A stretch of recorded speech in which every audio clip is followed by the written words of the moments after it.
Kia ora, welcome to Central News for Wednesday 24th of September. I'm Amy Forrest. In today's news, criticisms have arisen from cruise ship tour operators 2 weeks out from the start of the 2014-2015 cruise ship season over the introduction of operator fees and changes to parking regulations.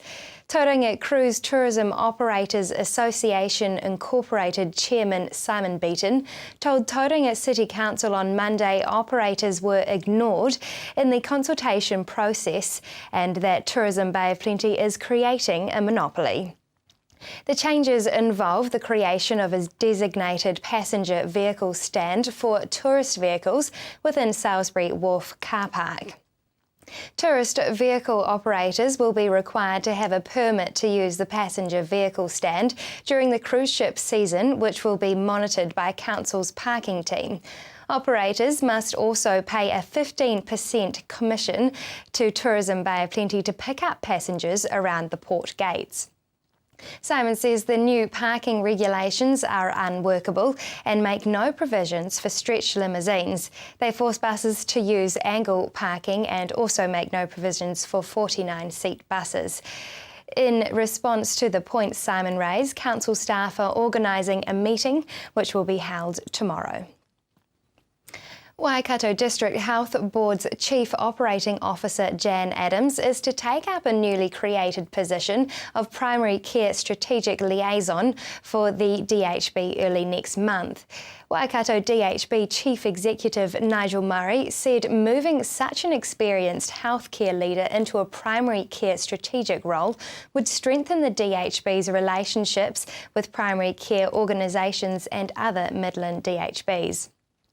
Mrs Adams chaired the Taumarunui Integrated Healthcare Governance Group, which successfully implemented an integrated healthcare model for North Ruapehu and was part of a team which brought GP practices, a new pharmacy and several other health services into a modern health campus at the Tokoroa Hospital campus.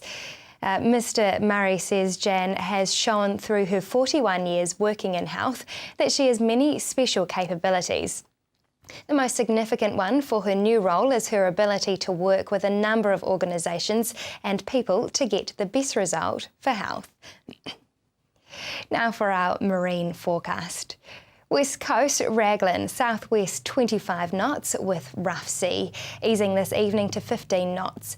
Tending Friday northwest 10 knots, moderate southwest swell. High tide is at 10:42 a.m. East Coast Bay of Plenty, southwest 25 knots, easing this evening to 15 knots, rising for a time late Thursday to 25 knots. Sea rough at times. High tide is at 7:47 a.m. Just ahead, a recent study on genetic engineering. Join us after the break.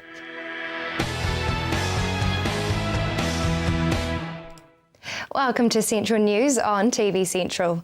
Last week we brought you an interview on dried distillers, grain and genetic engineering.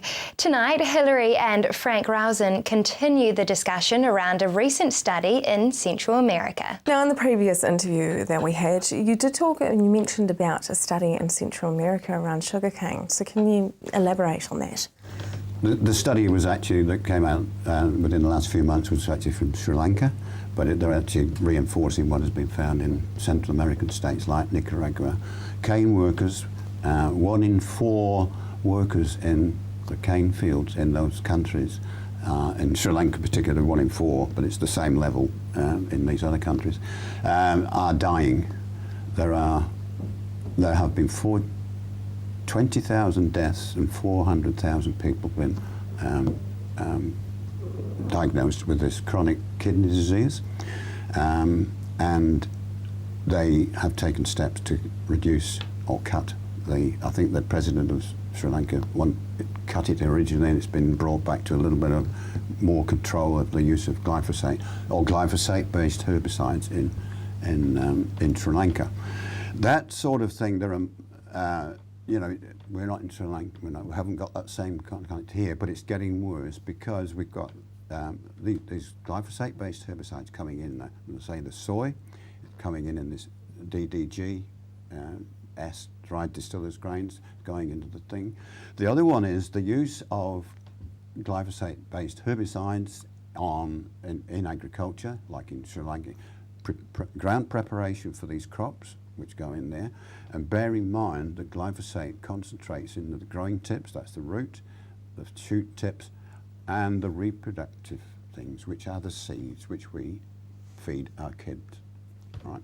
So we've got that, and there are directions on some of these new products which have not been tested, that have got new additives in them which have not been tested, and they are being used and encouraged to be, they spray them, and the cattle that can be fed, the stuff that's made, either silage that's made from it, can be fed to things, or they can be grazed within 24, 48 hours. And that is going in there. We don't know what those levels of glyphosate are in there, in that product, but that is going into the cattle. Right, what is glyphosate? So can you explain what that is? What that is, that was in the 1960s. It was found and invented by a Stauffer chemical company in the United States, and it was found very good at it chelates metal, so it was used for cleaning out water pipes, to take the deposits out of the water pipes, because it collects calcium and magnesium and things and brings it together so it can be flushed out. In the 1970s, it was found that it was a good herbicide. It had herbicides, so that's what it is. It's a herbicide, and it works by chelation of what we call cations, which are the positively charged things like calcium, magnesium, zinc, copper, and I'll say that iron, another one, and manganese and cobalt. And those last two are the major ones which are causing these deformities and what have you in animals. What are they? What are they? They are what they call trace elements. Cobalt is a precursor. It makes vitamin B12. Manganese is involved with, as is cobalt, as it in the development of the nervous system. So that is why we get these deformities in the problems in the nervous system. It also, so it's chelation, it chelates, it holds on these things, so those minerals that I'm talking about are not available to the plant or to the humans. And we already have, I think I've mentioned it in previous interviews in this room, that we already have depleted mineral levels in our foods, and this is another thing coming on top, depressing it further. The other way that it works is that it's an antibiotic, and this is one of my major issues, is that the Ministry of Primary Industries have told me twice, they've told me that they do not recognise glyphosate as an antibiotic. It's got a US patent, for goodness sake. What more evidence do they want? And this is the sort of thing that's going on. They refused to include the glyphosate in monitoring. There's no monitoring of glyphosate going on, and it's not even in the total diet survey in New Zealand of New Zealand foods. So there's no monitoring of glyphosate, and as I said, these glyphosate-based herbicides are far more toxic. So these are the ones, this is Roundup. It's in Roundup. Yes, Roundup was the original one, yeah. And so these herbicides are being used out in our gardens, it's in our dried distillers grain that our cows are eating, and so it's going into our system. Yeah. It's going into our system through our milk, it's going into our system, what other ways is it coming into our bodies? There are three chickens. I mean, the main one with that soy, soy is the main, it's going mainly into chicken food. So your chickens are actually going in. Now I've got figures there for the levels of glyphosate, which is in the meat and organs of poultry and pigs and what have you. The main danger, and that's more dilute. But when you add that to soy, which is coming into our foods, you go to the supermarket and look on the shelves, see how much corn syrup, sugar, soya beans, and other maize products are actually in your food. It's quite easy to get up to these toxic, these levels of you've got it with getting them there already. We're adding to it by this thing. As a retired veterinarian, I qualified 1963. So animal health, I know a little bit about it. We are getting problems in animals, which we are they're coming. I've just had a report from down in Southland about dairy cows dying after eating turnips. All right, it's a long straw to draw with that, but I don't know the facts. But it's possible that ground preparation for turnips, cultivation for growing turnips, when they eat them down in Southland in the winter time, there's a lot of soil goes in as well. So there's the soil in that. Well, thank you very much for coming in, Frank. It's definitely food for thought.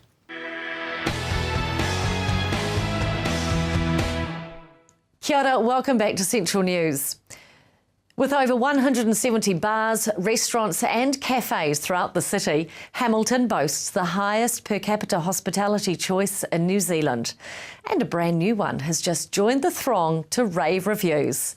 Coffee Culture opened last month at 5 Crossroads, and I recently spoke with brand manager Sasha Coburn about the decision to open the first North Island store in Hamilton, what Coffee Culture is all about, and about her passion, women in leadership. We're all about communities, great coffee with great people. So we love going into suburbs where we can become a hub, a meeting point, a focal point for the community, where people want a great cup of coffee, it's roasted fresh on the premises, and they can just enjoy time out. Hamilton has over 170 bars, restaurants and cafes. What's your point of difference? I think that the emphasis we have on building a beautiful store so that people can feel really comfortable here, the time that we take to train our staff, to really love our guests, to give them an amazing experience, and of course it's freshly roasted coffee, so the quality is exceptional. This is your first foray into the North Island. Why did you choose Hamilton? Hamilton is a fantastic place to live. We love its proximity to other great places, and we moved here 2.5 years ago and we've loved it. We've met great people who are positive, who are moving forward, and we love opening our doors to them. You regularly speak to business leaders about how they can improve performance, beginning from the inside out. And you have an amazing personal story that you share too, don't you? Yeah, I'm very committed to people becoming fearless and free. And by fearless and free, I mean set free from the good opinion of others. I think it's really important that we understand that all business is personal.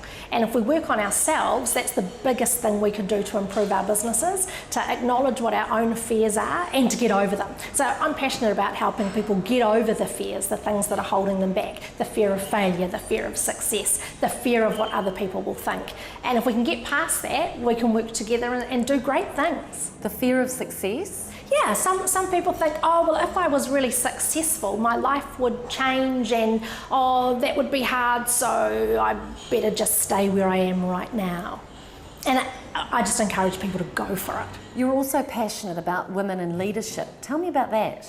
Yeah, I would love to see more and more women step up into positions of responsibility. I think we are getting there in the professional fields. I don't see so much of it in business. So I'm excited to be working with other women in the Waikato to say, how can we develop the next generation of leaders? How can we say to our girls and our young women, it's okay to be out the front. It's not about being bossy. It's about being assertive and becoming all that we are capable of being. How does Coffee Culture help promote women as leaders? We run a number of small business programs for our young leaders, both men and women, but hospitality attracts a lot of young women. Many of them don't have qualifications, so we work with them to give them everything that we know about business. We share all of that expertise very openly and freely and give opportunities wherever we can. Now, you have only been open a few weeks here in Hamilton at 5 Crossroads, but what's next for Coffee Culture? We are very steady as she goes. We'd like to make sure we're doing an excellent job in the 5 Crossroads community, and then we are open to looking at other locations in the North Island. Sometimes the police are just too busy on weekend nights to have eyes everywhere. Luckily, there is a dedicated group of people patrolling our streets. The newly formed Bethlehem Community Patrol is in need of more volunteers volunteers and funding. Hilary found out what is expected of a volunteer. Reliability and a dedication to do it naturally rather than a hobby. What is the rotation like? How many times does a volunteer need to go out in a month? We try to have a turnaround from 4 to 6 weeks. So that's basically looking for at least 30 members to cover contingencies of sickness, All Blacks playing. Sheila, you obviously have a close relationship with the police. How's that work? Every patrol must have a police liaison officer who is attached to the patrol as an advisor. They are not on the patrol committee. The committee is actually run by the community itself and by the volunteers, but we are liaising with the police so that the police liaison officer is the one that gives them the information as to where the crimes are happening and what sort of areas they should cover. And it's that link, and they also help with training if required. So it's a partnership, if you like, as far as the police and community patrol is concerned. On a normal night, does a patrol car have a police radio as well? Bethlehem have a handheld radio given to them by the police when they leave here at night. Some patrols in the area have built-in police radios, some have neither, but it just depends. And we have links with the police, with Police Northern Communications Centre by cell phone. They clock in at the beginning of their night with Northern Communications and they log them into the computer so that everyone knows that they're out there and can be used if required. And Dave, you're asking local businesses to get on board. Otherwise, the patrol is going to be sadly lacking in funding for doing what is basically, again, a business opportunity to contribute so that we're looking after their side of things. And the Crims, as Shirley calls them, are out there. They're not only after people's homes that are not lit up at night and gone out and advertise it, it's also targeting the premises of businesses. Do you have any stories of community patrols actually preventing crime? Community patrols have prevented lots of crimes throughout the country. It's just been absolutely amazing. And when we first started Community Patrols of New Zealand, the national body, they weren't terribly well known. They were called Night Owls or different ones like that, Koran Watch, Community Watch. Nowadays, there are community patrols in 150 places throughout the country. When we started in 2001, there were 30. So they've grown. This is people, communities taking care of their own communities. And just the mere fact of being there to, if there's someone comes around or someone's, even a prowler, if someone has a prowler around their place and they ring it into the police, quite often the police will actually task the community patrol to go round past and have a look and see whether they can see anything initially before the police get there. So we're sort of eyes and ears for the police, and we do a written report every night to tell the police what we've done, where we've been and what we've seen, and anything that's unusual we report. Application forms to become a community patrol volunteer are available at Tauranga Police or can be downloaded from the Community Patrols New Zealand website cpnz.org.nz. After the break, Brits at the beach. Join us then. If you have just joined us, welcome to Central News. Brits at the Beach is a 4-day event held in Whangamata this weekend. Pete Stretch, who is involved with not only the organisation but also acts as MC, talks with Amanda Harper about how it impacts the local economy. Oh, it's huge actually, and it's interesting because when we the beach hop, of course, runs in the town as well, and I was heavily involved in that, but they're talking 10 million. We're talking already between $2 and $3 million coming into the economy at a time when there would not be that anything coming in because it's a quiet time. It's in the off season, and you've timed it like that, haven't you? Absolutely, it was our deliberate. When we started in Tairoa, it was to bring an event back to Tairoa that was out of season. Yeah. So the event is on this weekend. What can visitors expect? Well, if you've been before, it's there's a lot of what we've done before, but there's always new events. Although it's cars, there's lots and lots of fabulous cars and you know, from every type of British car you can imagine. But I think it's the family event that people come for, and there's a big garden fete on the Saturday, which can't be missed, and it's great because we have maypole dancing and English food, and it's brilliant. And what do you think makes it so successful? It just seems to be getting bigger and bigger every year. I think the easier question would be, how could it not be? It's such a brilliant idea. I think it's simple. It's a family event. And I think it's the fact that people come along and they're not looking, they're participating, because we have games, events on. We have the Scruss Dog Show on the Saturday. And of course, there's things on from Thursday now. We have a whiskey tasting evening to kick off. And then on Friday, there's new drives to Grahamstown. We're doing a drive there. Park-ups on the Friday night. There's lots and lots of things happening. And a drive-in movie, which I'm really looking forward to because I haven't seen it since I was a boy.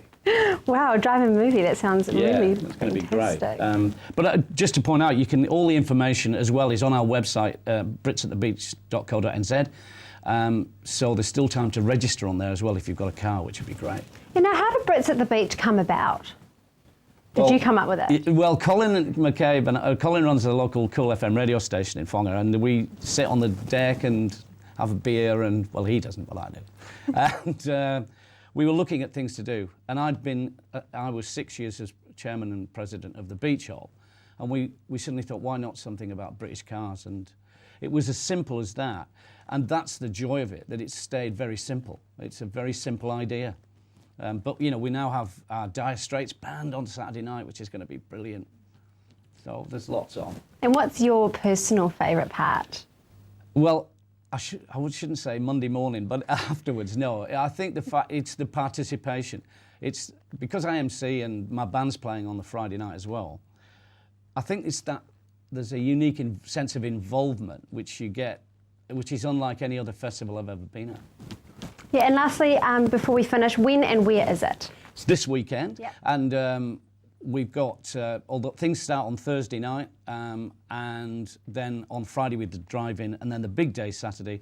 And don't forget, to be in to win, you need to have a programme so you can win that MG. It's a beautiful purple MG. If you're stuck for things to do this weekend, why not head over to the Coromandel for a cup of tea and a scone at Brits on the Beach in Whangamata. Now to our region's weather for Thursday. Hamilton mainly fine with evening cloud, a high of 18 and a low of 9. And much the same for the rest of the Waikato. Paera, you have a high of 18 and a low of 9. Matamata, a bit cooler for you, a high of 15 and a low of 8. Te Awamutu, you have a high of 18 and a low of 9. In Tokoroa, a high of 17 and an overnight low of 8. Over to the Bay of Plenty, Tauranga, the sun is out for you tomorrow with a high of 19 and a low of 9, and just a bit of evening cloud for Te Puke with a high of 18 and a low of 9. That is Central News for today. You can get in touch with us via our Facebook page or email us at news@tvcentral.co.nz. I'm Amy Forrest and I hope you have a lovely evening.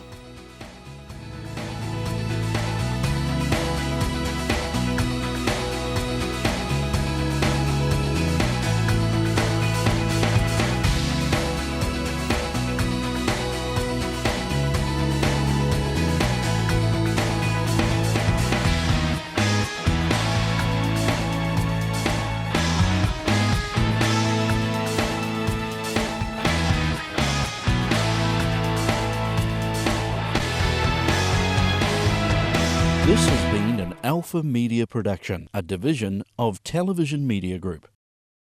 Supporting local content so you can see more of New Zealand on air.